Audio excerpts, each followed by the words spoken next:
Welcome to the video lecture series on Six Sigma, and in this video we will study the basics of Six Sigma measure phase and the steps in brief, and also look through some simulated case studies.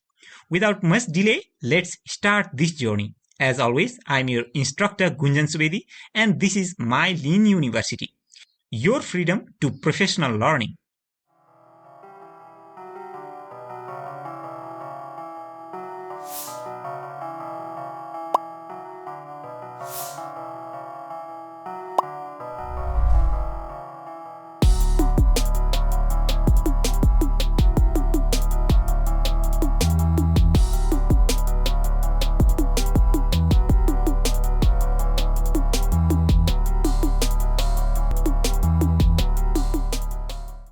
Before starting the topic, let me remind you that you can access the full course on Six Sigma through the link in the description.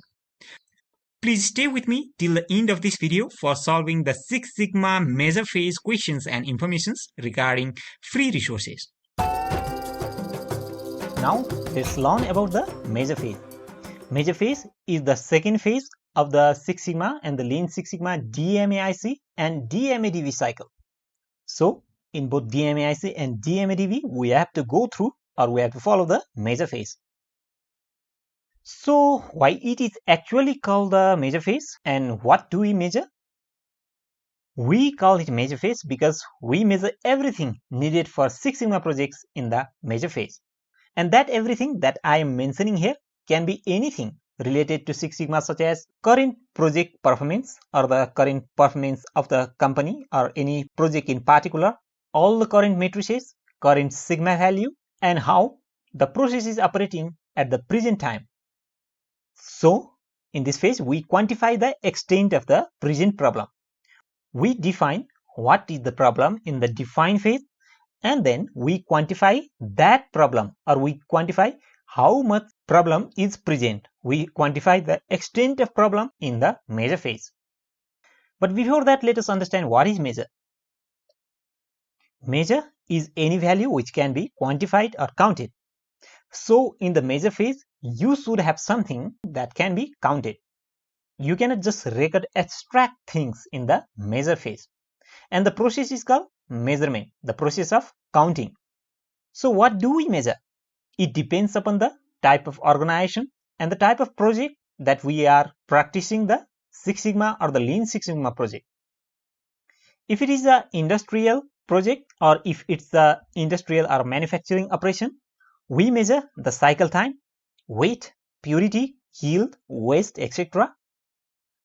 If it is a healthcare business, we measure the inpatient number, outpatient number, number of returning visits, etc. It could be anything related to the healthcare business. If it is banking business, we measure loans, bad checks, debts, number of account openings, etc. And if it is any service or hospitality based business, we can measure the customer's compliance, which is related to the sales. We also can measure the returning customers and number of complaints, etc. So what we measure in the measure phase depends upon the type of project that we are undertaking or type of the industry.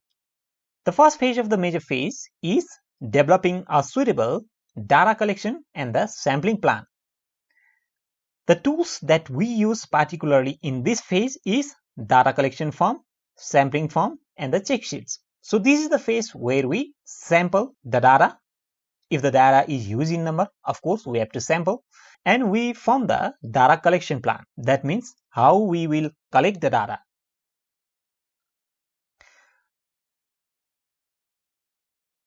There are two types of data: continuous data, for example weight, height, etc., which can be continuously measured, and count or summary data, which cannot be expressed in the decimal values. For example, if you are counting between defects and non-defects, that is called categorical or the count data.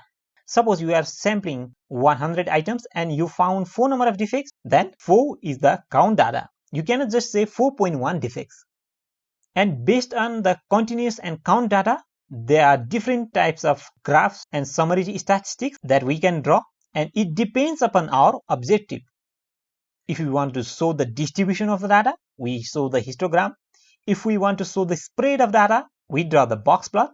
If you want to show each individual data point, you have to draw the individual value plot. And if you want to identify the most common defect or those 20% of the causes that are responsible for the 80% of the errors or defects, we draw the Pareto chart. And just for the sake of comparing and based on display, we can draw the bar chart and pie chart also. We'll again talk about this later. So we talked that one of the tools used in the measure phase is the data collection plan. So what are the things that we cover in the data collection plan? We can cover who will collect the data, where, when, what, how, what, and who is responsible for the data collection. So it's basically a combination of the answers of the WH words. But before data collection, we have to sample. Now what is sample and what's population? Population is distribution of all the data. Suppose if you have 12 kids in your class, that's your population. And if you randomly sample, or if you sample them by any means, if you choose 4 individuals randomly or by any sampling plan, then we call them sample. Sample should be able to speak about the whole population. So we should try our best to make the sample data as homogeneous and as representative of the population data as possible. To collect the data and to represent data in different form, you can form the check sheets. There are different types of the check sheets and checklists. This is an example of the check sheets where you can also draw the tally marks. Similarly, you can make the checklist.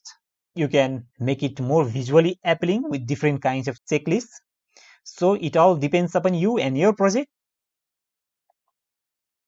The second step is we then draw the detailed process analysis.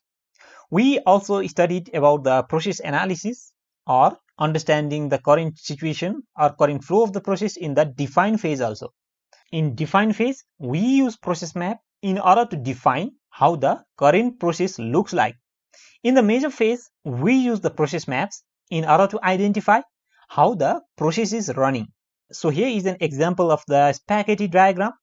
There are random lines or zigzag lines, a person moving from different corners from A to B, then B to C, then C to E, etc. So this diagram shows the flow of the process.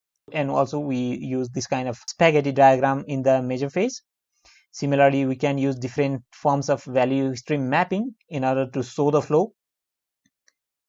The third step of the measure phase is validating the measurement system. We generally use tools measurement system analysis and gauge R&R or gauge reproducibility and repeatability for this purpose. MSA or measurement system analysis is the method of knowing or determining the range of variation that exists in a measurement system. And gauge R&R stands for repeatability and reproducibility. Gauge means instrument. So we are measuring the repeatability and reproducibility of the experiment with the help of gauge R&R to try to find out if there is any defect in the measuring device itself.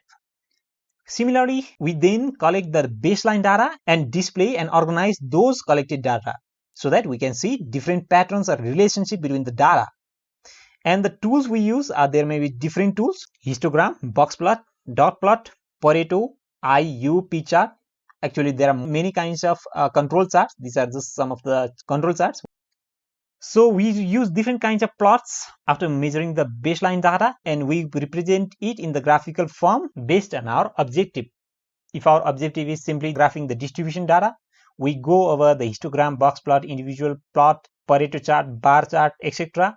And if your objective is finding the graph variables over time, we go for different types of control charts. Control chart is more important and you have to use them in every Six Sigma projects. I request you to do that because measure phase is where you measure initially what's our baseline data, how is our current process monitoring, so that after we have made some improvements, we can compare that data or that chart with the final improved process.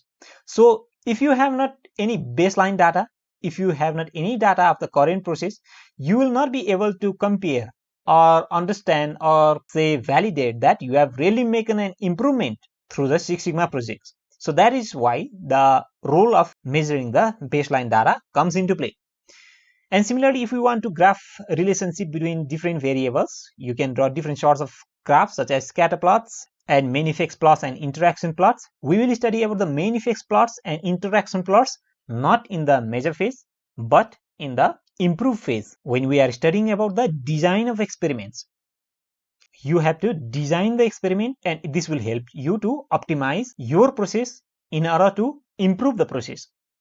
Now, after plotting those data and after recording all the baseline data, we try to find out important parameters like current sigma level, DPO or defects per opportunity, DPU, defects per unit, DPMO, defects per million opportunities, RTU or roll throughput unit, etc. in the final phase. Now, this is important because it also helps to find out the current matrices. How is our process or performance doing currently, so that after improvement we can see if our sigma level has improved or if our DPO or DPU or DPMO or RTU have actually improved. So we should try to find out these parameters. Suppose before implementing the Six Sigma level, you found that your DPMO was, or defects per million opportunity was 45,500, which improved to 0.02 defects per million opportunities after implementing the Six Sigma. We have to calculate these matrices, DPO, DPU, DPMO, etc., or we have to calculate what's their current sigma level, so that these comparison can help us to conclude that we have really made improvement through the Six Sigma process. We then finally update the project charter. We learn in the define phase that it is the summarized form of all the activities that we enter in the Six Sigma project. We enter different business case, we define the opportunities, we define the threats, we define the cost, and we define the project deliverables, etc. And after the measure phase, we can update the project charter, like we took these parameters for the measurement and the current Six Sigma level was this, or current the defects per million opportunities was this, so that later after the control phase we can again enter the controlled sigma and DPMO value or different improved matrices, and we can compare between those two values. So finally we conclude the Six Sigma or Lean Six Sigma measure phase with the project charter. After this, let's head into our usual section. Let's run the quiz. The scenario here is Rhonda approaches you for helping her draft a Six Sigma implementation plan. She has the following list of activities. As you have already gone through phases of Six Sigma measure phase, which activity will you recommend Rhonda to do first in the Six Sigma measure phase? Will you ask Rhonda to do a proper sampling and data collection plan? Will you ask her to find important parameters of the current process such as DPU or defects per unit or the current sigma value? The other options is, will you ask her to update the project charter, or will you ask her to validate the measurement system? What activity Rhonda should start the Six Sigma measure phase, or which activity will you recommend Rhonda to do first in the Six Sigma measure phase? I'll give you some time to think for the answer. You can pause the video now. Okay, let me reveal the answer. The correct answer to this question is, we will ask Rhonda to do a proper sampling and data collection plan. This is the first step of the measure phase. And why is that? Because we need data for measurement, and for this, the first step is a suitable data collection plan. Okay, let me give you an assignment.